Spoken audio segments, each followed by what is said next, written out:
What is up, Sooner Nation? I am Casey Mallon, and you are now in a Sooner state of mind. This is your new home for everything OU football, so make sure you subscribe to Sooner State of Mind on Apple Podcast and Spotify.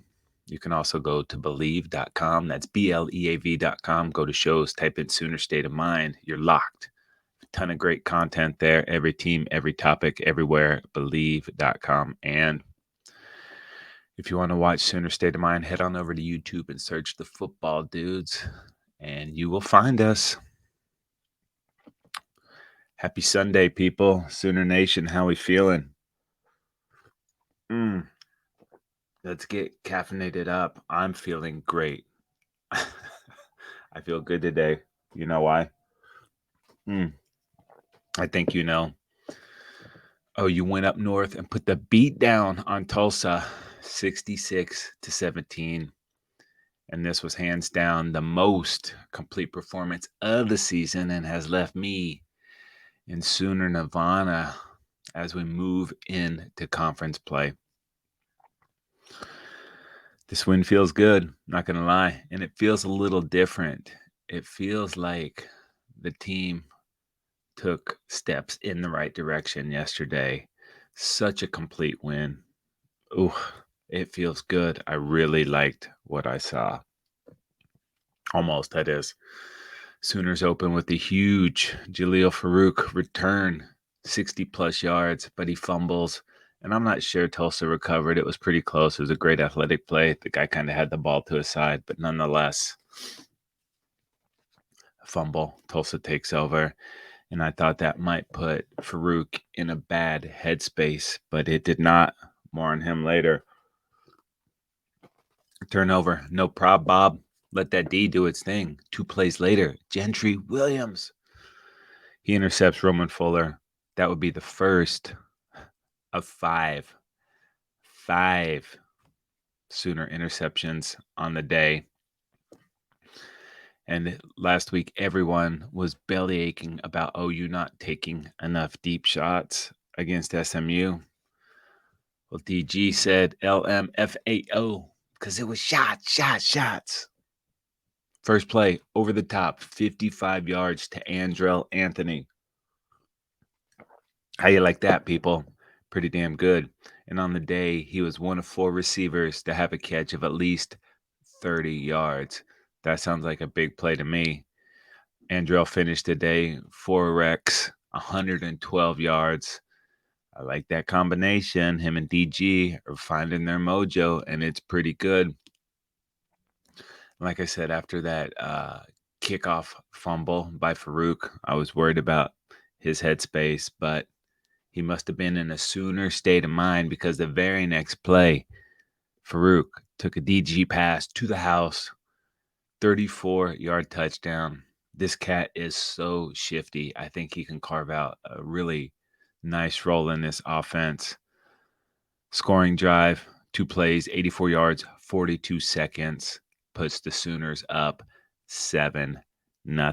Made up for the fumble, and now we got points. Let's get caffeinated, people. Ensuing Sooners possession, they start inside their own 10-yard line, and long drives have not been a problem for this Sooners offense. Lebby in the bag. He was dealing yesterday, baby. Dials up an 11-play, 92-yard drive, culminating with a 4-yard Drake Stoops touchdown grab. It's already 14-0 Sooners. It's looking pretty good. Offense doing its thing. Defense doing its thing. Like I said, 5 interceptions on the day. And in the last episode, we talked about Stutz being named the Walter Camp FBS Player of the Week. Is there a chance he could play better this week? Can I get a hell yeah? Because I don't know that there's anything Stutsman cannot do. Ensuing Tulsa possession, 3rd and 4. Stutz reading the quarterback's eyes. Interception. Great athletic play. He takes it 28, Danny Stutsman to the house. Pick 6, baby. 28 for 28. Sooners up 21. Sky's the limit for this dude. He was on the sideline doing the Karate Kid. Boom. Love it. This guy's energy is infectious, and the defense is getting better. And I really loved what I saw against Tulsa yesterday. Sooners up 21-0. Tulsa offense right back out there, almost giving the ball right back to Makari Vickers. How many is that? We got 3 already. There might be more. The very next play, Roman, you look tired and your face is giving me a headache. Kendall Doby, blinding me with science. OU's third interception of the first quarter. I didn't even put that Kendall and Roman, the brothers, succession. If you haven't seen it, get on it. You probably have. But if you haven't, you're going to be completely stoked. Third interception of the quarter. Stoops cashes in with another touchdown. His second of the day. OU up 28-0. Stoops finishing with a super solid day. 8 catches, 52 yards, 2 touchdowns, including he had a couple of huge drives on third down that kept drives alive. This guy, he's money, especially when it matters most. Digging what Drake is doing this year. At that point, after the third interception, Coach Kim Wilson had seen enough. He replaced Fuller with Cardell Williams. And for a minute, this cat was looking pretty good. He was able to use his legs to avoid a lot of pressure, buy some time, extend some plays, and he was able to sandwich a Nick Anderson TD between 2 very nice scoring drives, both ending in touchdowns. Maybe not busted coverages, but he caught the DB peeking in the backfield. And now Tulsa, those TDs, they've got a glimmer of hope. They go down at halftime, 38-14, but they had to be feeling pretty good about what Cardell Williams was doing at quarterback. I think that the Sooners probably game planned for him a little bit, being that they didn't know who was going to play quarterback on the day. But once they saw him in action, got to talk about it at halftime, it was a completely different story in the third quarter. Tulsa did open with a nice drive in the third quarter. They got down there close to the end zone and it stalled. We thought that Wilson might go for it, get a touchdown, but he wanted to reward his offense in that drive with points. So we went ahead and settled for 3. And those would be the last Tulsa points scored on the day. But that would not be the last of the Sooners points scored on the day. They were not done, baby. Ensuing OU possession. 6 plays, 73 yards, 42 of them coming on the Nick Anderson touchdown catch. We already talked about one Nick Anderson touchdown catch. This was another one. But all this dude does is catch touchdowns. Anderson finished 3 receptions, 123 yards, 3 touchdowns, including a 50-yard dime from Jackson Arnold. Man, if this cat can stay healthy, he's got everything. Size, speed, and the OU DNA. Sooners bloodline, baby. I love it. Legacy there on the Sooners. On the day, they had a handful, 3 receivers go over 100 yards. And after that Nick Anderson touchdown, the game would get no closer. And we talked about the defense getting better. After Tulsa opened the third quarter with a field goal drive, Tulsa possessions, 3 plays, negative 18 yards, and a punt. 3 plays, negative 9 yards, and an interception. 6 plays, 11 yards, and another interception. Another one. 5 plays, 29 yards, and a punt. 3 plays, negative 4 yards, and a punt. Punt, punt. So if you're playing along at home, that's 5 second-half drives, 9 yards, 2 interceptions, 3 punts. That's getting it done, people. That's that Brent Venables defense that we wanted to see. Overall, on the day, 5 interceptions, 3 sacks, and count them, 15 TFLs. That was something that this team excelled on last year. They just couldn't finish. They couldn't get off the field. They couldn't limit the big play.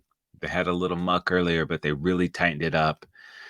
And I cannot stress to you how stoked I am about this defense moving forward. Now, I know the competition is going to get stronger in a couple weeks. We got the big game with those Bevos in just a few short weeks, too. But this was total domination, and it's starting to look like a championship caliber defense. It's starting to look like we might be able to play with them big boys. I know we're getting ahead of ourselves, but this game just felt different. It felt good. It felt like the Sooners were doing something. And Danny Stutsman, one of the best defensive players in college football. I mean, you can't deny this guy. You see it every week. Hopefully, once they start playing some more nationally televised games that everybody's seeing, that everybody is tuning in for, they're going to get to see how special this guy is. But it's not just Stutsman, man. Other guys are starting to look the part too. And we've been hyped on these cats. We've heard all about them. High recruits getting in there. Everybody's fighting for playing time. And you can see that when they get on the field that they're balling out. It's not just handed to them. They got to get out there and earn it. And they're starting to do their part. Thought Gentry Williams was outstanding. This guy, oh man, he is exciting. I didn't see him really flash after he came back from the injury, but until he initially left, he was kicking total butt, and it might have been just where the game was, and they didn't need him to do much after that. But I like where this guy is going. He is looking nice. That entire secondary was awesome. I felt like they took the next step too. These young cats getting in there, mixing with the vets, man. Reggie Pearson, Peyton Bowen, Vickers, Key Lawrence, Woody. It is a great secondary. And each week, taking on a little more of this defense, figuring things out, trusting each other, knowing where they're supposed to be. And if the results continue to look like this, man, something special could be going. This game felt like progress. That was the biggest takeaway. This felt different. I know it was Tulsa, but just like this game had a vibe to it. Were you guys vibing that? Were you digging it? Did it feel like that to you? Am I just wearing Sooners goggles? Hit me up, ssomhost@gmail.com. Give me your thoughts on that. Let me know. Because I'm feeling good about this, baby. Linebackers, we already know. They're doing their thing. They're locking it down. By yesterday, too, the big fellas up front were dominant all freaking day, harassing whoever was in it, quarterback, demolishing that Tulsa run game. We wondered if they would be able to run 46 carries for 75 yards, or you can call that 1.6 per carry. Kelly, Laulu, Halton, Trace Ford, and those young bloods are starting to flash. But Trace Ford, oh man, if this cat stays healthy, he's starting to show you what he can do. Had the athletic interception yesterday, jumped up and snagged that thing. I mean, we're deep. We are deep, people. This is the deepest this defense has been in who knows how long, maybe 20 years. I don't know. PJ Adebawore improving every game. This cat is about to be a big time problem for opposing offenses. He had that sack, that open field sack yesterday where he just bodied the quarterback up and took him out. There was no moves to be had. He wasn't buying any of those jukes. He just smashed this fool. And you can see his improvement each week, man. Talked about that with Bowen. All these cats. Man, it's exciting. It's a great time to be a Sooner fan, people. I know. I am loving it. Let's drink to the defense. But you know who we really need to take a drink to? DG, baby. I saw a lot of unwarranted Dillon Gabriel slander on the dirty web this week. and I don't get it. I mean, I know we've had some of the best quarterbacks to ever do it, but my man is balling. Yesterday, 28 to 31. That's 90% completions, 421 yards. That is 1 yard too many. 5 touchdowns and 1 interception on the day. Is he seeing the field? Hell yeah. He hit 11 different receivers. What's the gripe, people? What's the gripe? On the season, dude is 66 for 80. That's 83% completions, 905 yards, 11 touchdowns, and 1 interception. 11-1 TD to interception ratio. And in back-to-back weeks, at least 4 touchdowns. What time is it, people? You know what time it is. It is dime time. Show our guy some love, man. Show him what Ohana is. Come on now. You know what else I'm digging about this offense? More than a few times this season, when OU goes up tempo, they're getting the playoff with 30-plus seconds on the clock. I mean, they were ready. They were hiking the ball with 33, 34, 35 seconds left on the play clock. Whoa. Pause. That pace was a problem for Tulsa on several occasions. And I know occasion is not really a football word, but yesterday was a special occasion for the Sooners. And to me, that was a special effort they had yesterday, and it looks like this team is coming into its own. I don't know. This felt different, man. It felt like the transition is happening. It got there. I know it's Tulsa, but we have conference play coming up this week. Let's see if they can build off this. Every week you felt the building, the progression. Is it still going to go on? I feel like it is. I love what's going on with these Sooners, man. I am freaking jacked up, and it's not just the caffeine talking, people. I think something special is brewing here. But we're going to find out. We're going to find out soon enough. Got the first real road game coming up next week at Cincy. The first conference game coming up at Cincy. And these Bearcats are going to want to show that they belong. We're going to get their best effort. And make sure you subscribe to Sooner State of Mind on Apple Podcasts and Spotify so you do not miss our preview of OU's Big 12 conference opener next week against Cincinnati.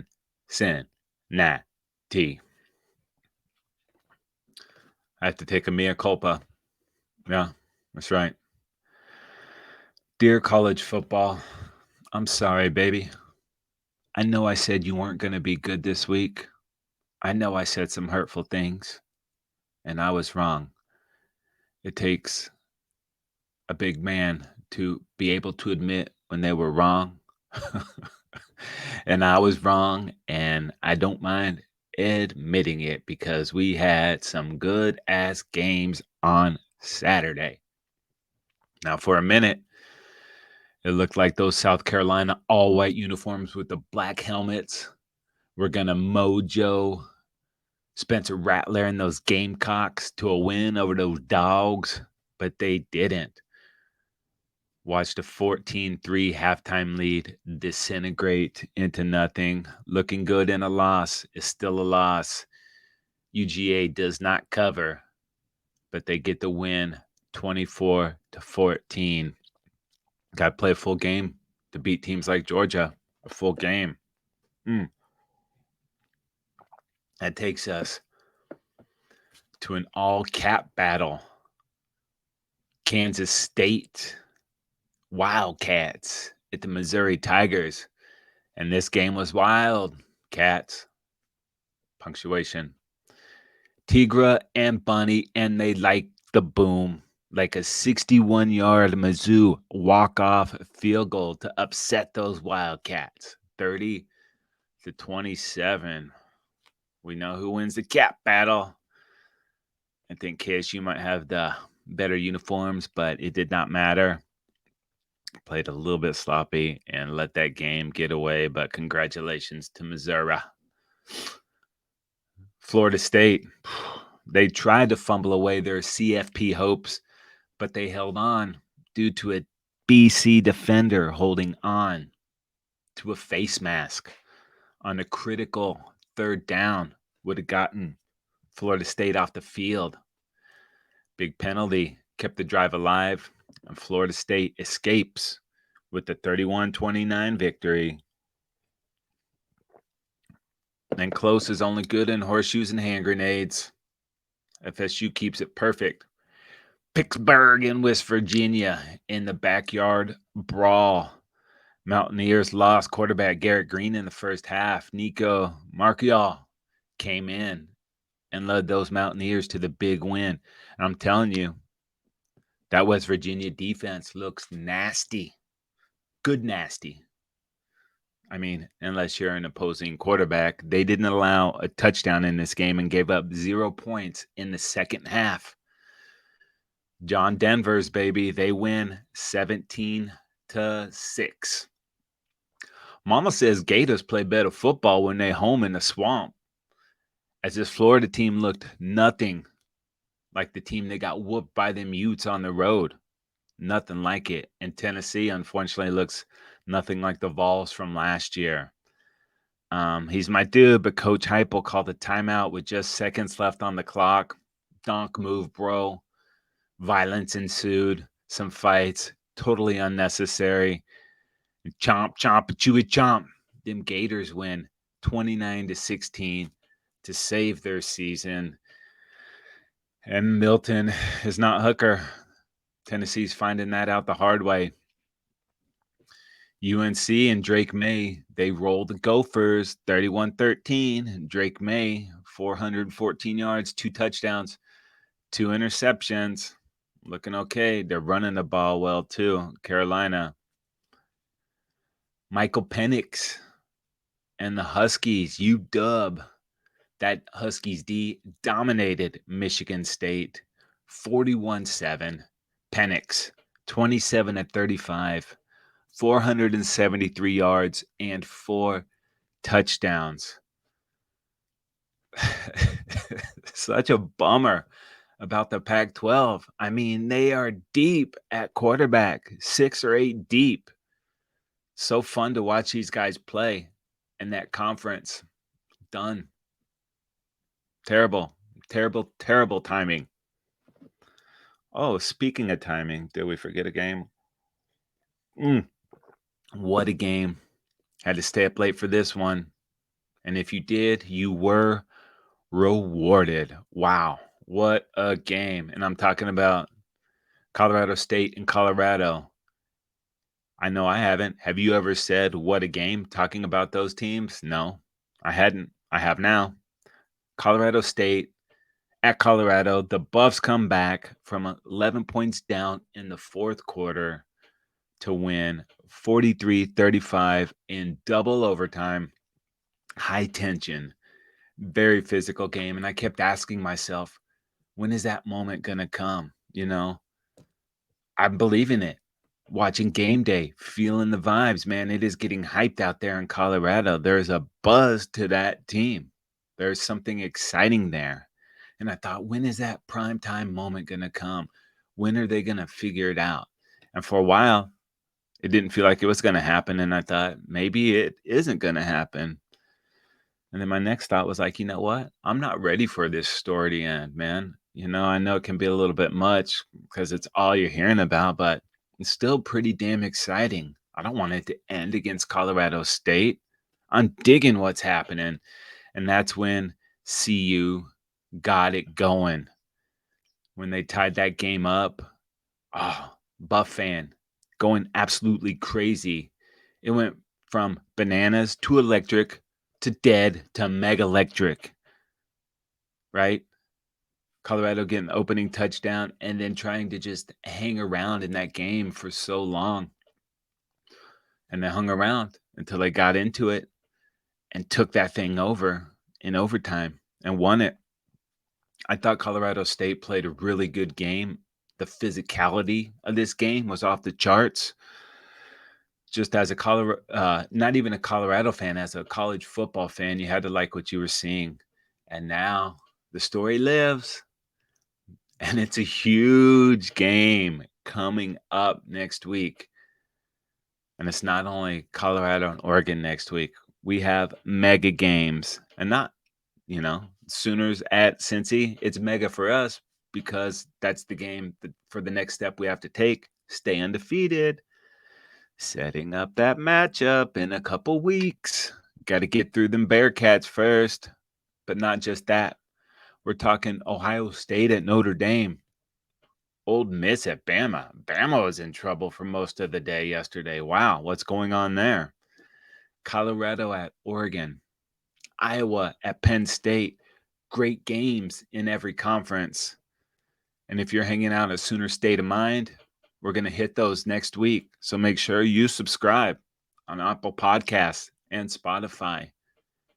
If you want to share your thoughts on the OU game or any of the games or the content you want to see or thoughts on anything, hit us up, ssomhost@gmail.com. I'm here for you. And you know what? I want to thank you guys for being here for me. I appreciate you listening or watching, however you consume the show. I definitely appreciate it. You can get more football action from me on Football Dudes LA on Twitter. That's also on Instagram. And make sure, like I said, you check out the YouTube page because Sooner State of Mind lives right there. Tons of great content. Once again, I want to thank you guys for hanging out. And I hope you always stay in a Sooner state of mind. We will be back next week. Have a great week, everybody.